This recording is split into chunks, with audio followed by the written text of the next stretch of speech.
Aujourd'hui, nous honorons, nous fêtons la croix glorieuse et nous vénérons la croix de Jésus.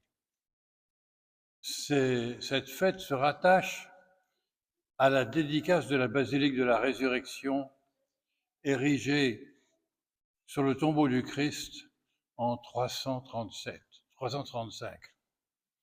Sous le règne de l'empereur Héraclius Ier, les Perses s'étaient emparés de Jérusalem et ils avaient enlevé la croix mise à Jérusalem par sainte Hélène, la mère de Constantin. Héraclius, l'empereur, résolut de la reconquérir, la croix qui avait été volée. Aussi, avant de quitter Constantinople où il régnait, il vint à l'église, les pieds chaussés de noir, en esprit de pénitence. Et il emporta avec lui une image glorieuse du Sauveur. Il était décidé à se battre avec elle jusqu'à la mort si nécessaire. Le ciel aida sensiblement le vaillant empereur, car son armée courut de victoire en victoire contre les Perses. Une des conditions qu'il mit pour avoir la paix avec les Perses fut la restitution de la croix de Jésus. À son retour, après la victoire, Héraclius fut acclamé par le peuple avec des rameaux d'olivier et des flambeaux.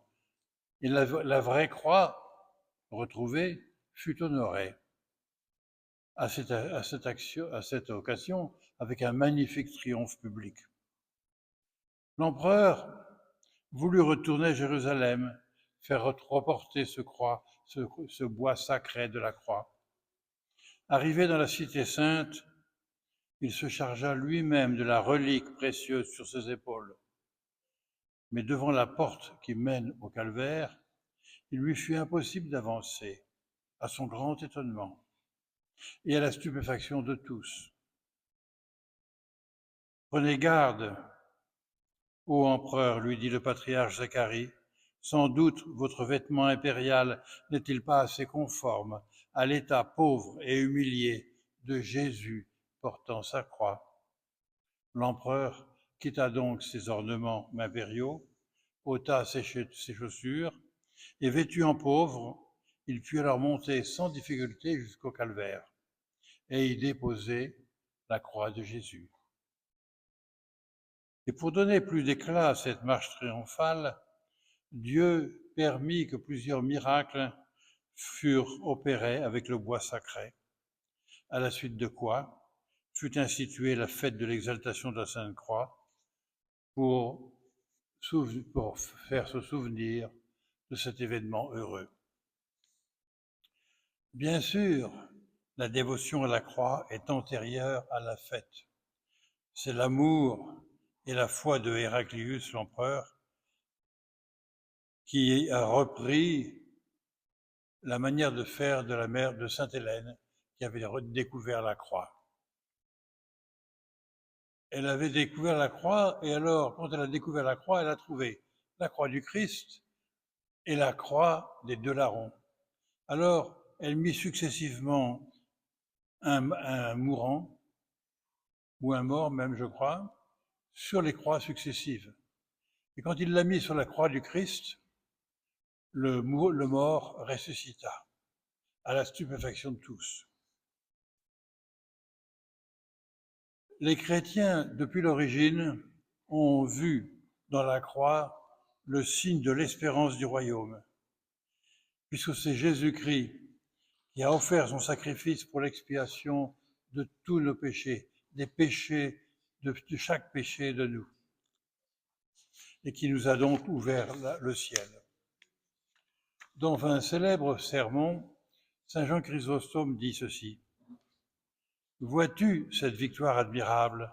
Vois-tu les réussites et les bienfaits de la croix? Apprends donc aussi la manière dont la victoire a été remportée, et tu seras encore plus stupéfait. Jésus-Christ a triomphé du démon par le moyen même avec lequel les démons avaient vaincu le monde. » Une vierge, le bois et la mort avaient été les instruments de notre défaite. La vierge était Ève, qui n'avait pas encore connu Adam. Le bois était l'arbre et la mort, la peine imposée au premier homme. Une vierge, le bois et la mort, qui avaient été les moyens et les instruments de notre défaite, sont devenus les moyens et les instruments de notre victoire. Marie a remplacé Ève. Le bois de la croix a remplacé le bois de la science du bien et du mal. La mort de Jésus-Christ a remplacé la mort d'Adam. Le démon avait renversé Adam avec le bois de l'arbre. Jésus-Christ a terrassé le démon avec le bois de la croix. Le pape Benoît XVI, à Lourdes, en 2008, avait cité saint André de Crète en disant « Quelle grande chose que de posséder la croix! Celui qui la possède un trésor. C'est pourquoi il est bon que dans chacune de nos maisons, il y ait toujours la croix du Christ, parce que c'est notre référence pour juger de toutes choses. » En ce jour, l'Évangile nous rappelle la signification de ce grand mystère. Il est dit ceci en Saint Jean, « Dieu a tant aimé le monde qu'il a donné son Fils unique pour que les hommes soient sauvés. » Le Fils de Dieu s'est fait vulnérable en prenant la condition de serviteur, obéissant jusqu'à la mort et la mort sur la croix. C'est par la croix que nous serons sauvés. L'instrument de supplice qui se manifesta le vendredi saint, le jugement de Dieu sur le monde, est devenu source de vie, de pardon et de miséricorde, signe de réconciliation et de paix. C'est pourquoi, pour être guéris du péché que nous avons tous, regardons le Christ crucifié et regardons comment il nous regarde et comment il regarde tout homme.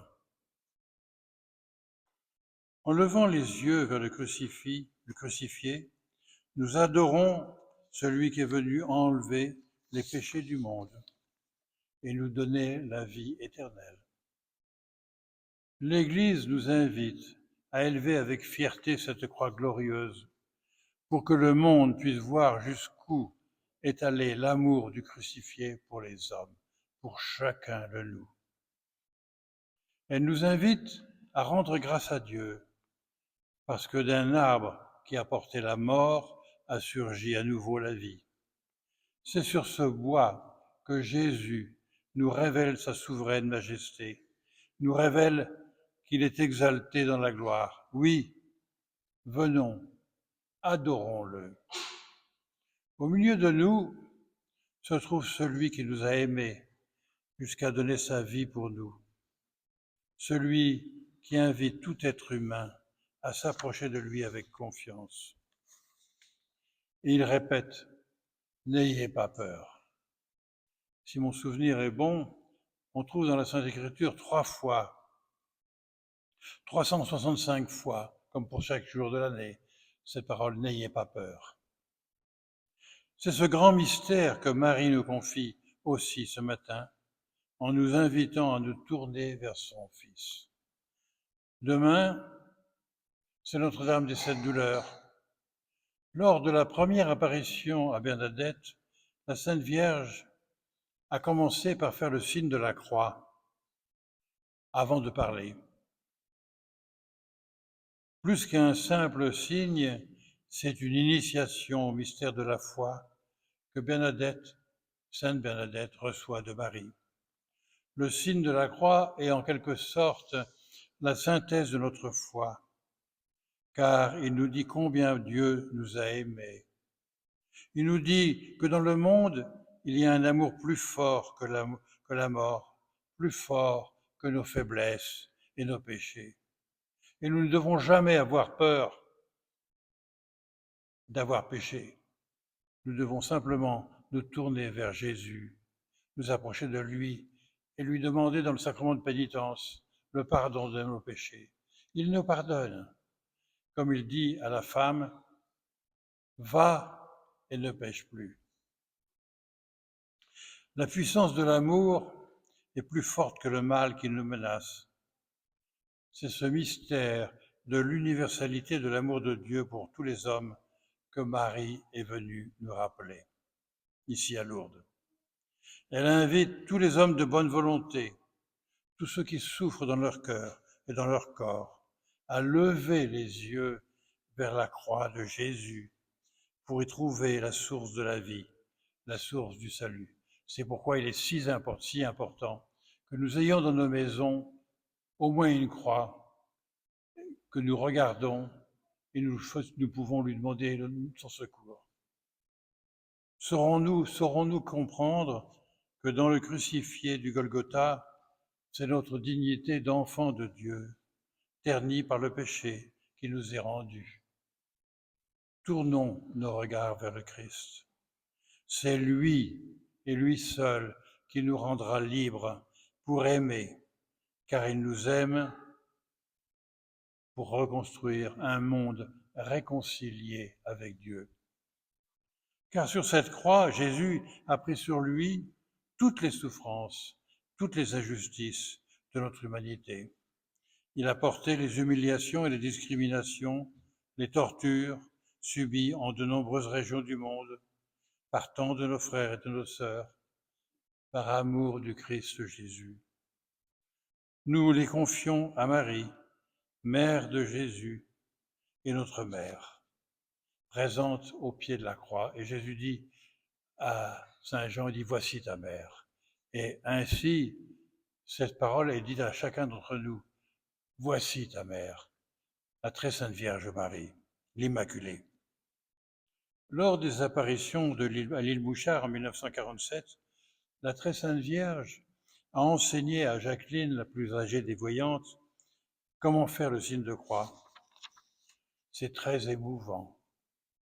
Et je vous conseille de regarder sur YouTube, si vous regardez l'île Bouchard et Jacqueline, vous trouverez comment la Sainte Vierge a enseigné à Jacqueline à faire le signe de la croix. Or, vous savez, Jacqueline et ses frères et ses amis n'étaient pas du tout pieuses, n'étaient pas des piliers d'église. Mais la Sainte Vierge va les retourner par sa sainte présence.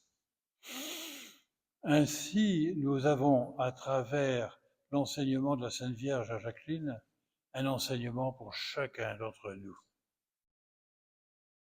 La croix, dit le pape Saint Léon, est la source de toutes les bénédictions, la cause de toutes les grâces. La croix est pour nous l'arbre de la vie, parce qu'elle a porté là Jésus. C'est par Jésus qu'elle nous est chère. C'est par Jésus qu'elle nous est salutaire. La croix est plantée à l'autel. C'est là que nous goûtons l'arbre de vie qu'elle a porté et qu'elle ne cesse de porter pour le salut de toutes les âmes. C'est pourquoi nous devons avoir un grand respect pour la croix de Jésus.